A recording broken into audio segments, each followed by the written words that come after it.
sa Quezon City. Department of Health, nagbabala laban sa panganib na dulot ng pagpapenitensya sa darating na Semana Santa.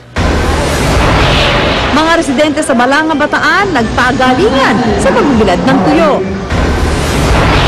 At fashion photographer at judge ng America's Next Top Model na si Nigel Barker, kinuwento kung bakit malapit sa puso niya ang mga Pilipino. Huwag pahuli! Tutok na sa unang balita. Ako naman Arnold Glavio kasama si Rhea Santos. Narito na mga unang balita.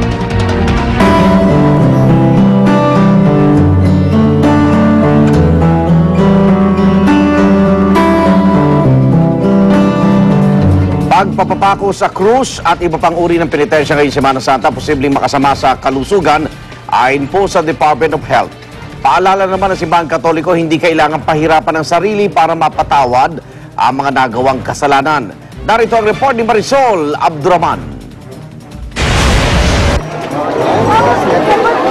Hindi na bagong penitensya na ilang deboto tuwing Semana Santa.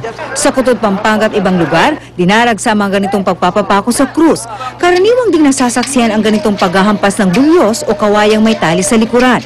Pero ngayon pa lang, may babala ng Department of Health sa mga magpepenitensya. Kung bigla raw kayong mahilo at manghina at biglang tumigil ang inyong pagpapawis, may igi raw na tumigil na sa penitensya at pumunta sa ospital.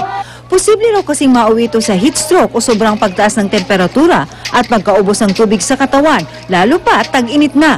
Ang mga sugat naman, huwag daw ipagwalang bahala dahil baka mauwi sa impeksyon. Yung tetano kasi nasa lupa po yung bakteryang yon.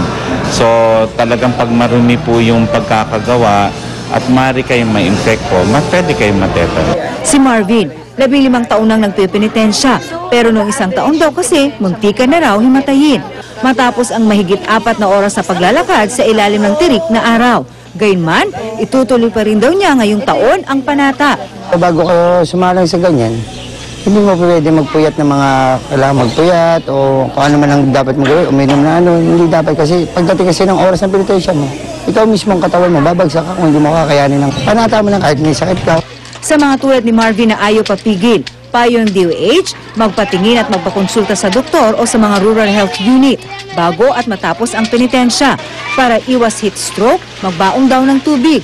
At para iwas tetano, magpabakuna na ng anti-tetano ilang linggo bago ang Semana Santa at agad gamutin ang sugat pagkatapos ng penitensya.